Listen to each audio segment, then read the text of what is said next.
Okay, so here's a little take on some AJR and some Beatles.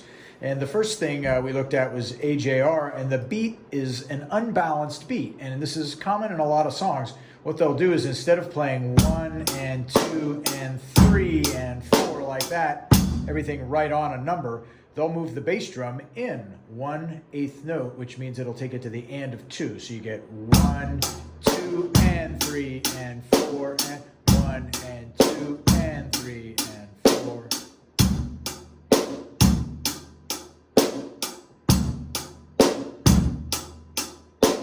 And then what you could do is throw in a little bit of what you can do already. You already know this beat, right? You've got that one, so you can throw that bass drum in right before that pattern starts. 1 and 2 and 3 and 4. 1, 2 and 3 and 4. One more time. Right, throw that bass drum in there.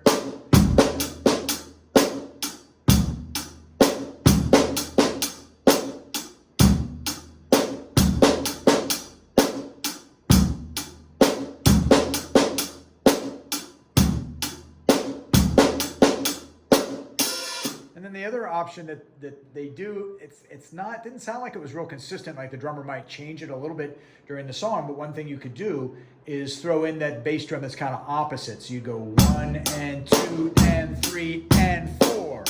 1, 2 and 3 and 4. And then eventually they throw that in. 2 and 3 and a 4E and a 1 and 2 and 3 and a 4E and a 1. So that one's a little tougher, mainly if you just kept this. Right, and then every once in a while, right, or throw that extra bass. That would also work in that song in particular. Then back in the USSR from the Beatles, we're kind of doing the first part of the White Album there. What goes on there is you hear the airline, sounds, the sound of airline or airplane jet. And what you've got is, kind of this build up like a 1 and 2 and 3 and 4 and 1 and 2 and 3 and 4, 1 and 2 and 3 and 4, 1 and 2. And he kind of throws one of those in there and then starts the beat.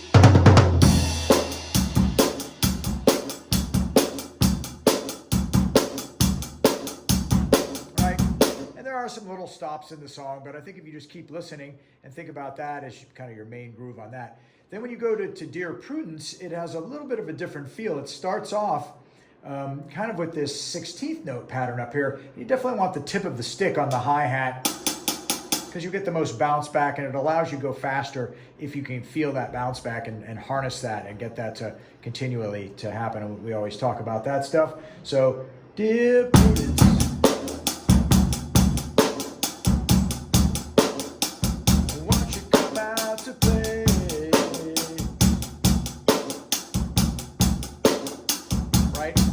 It does that beat, and then eventually it slows that part down and just goes. So it's not played with all the hi-hats, but it's the same bass and snare pattern. And then the thing you hear later on in the song when they're saying, go around and round and round and round, they're doing something where you're kind of using this beat, but then you move your hands to here.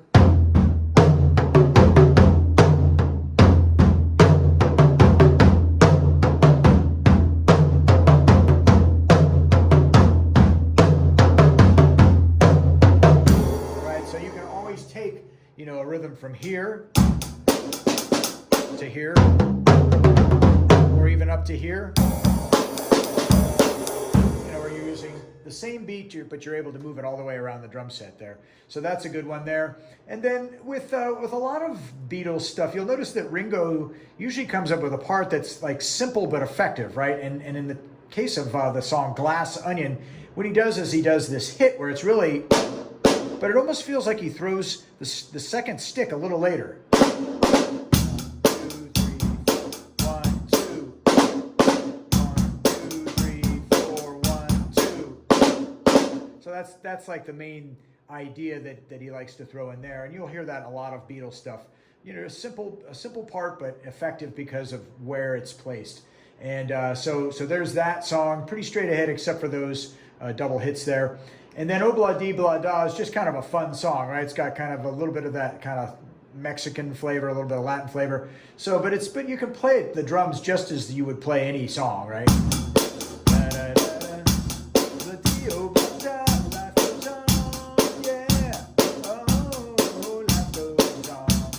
And I'm a terrible singer, but you know, that's what you would do with that song. You would, you know, continue to keep that steady beat there. Sometimes people like to play like an offbeat. They might even throw like a little Boots and Cats.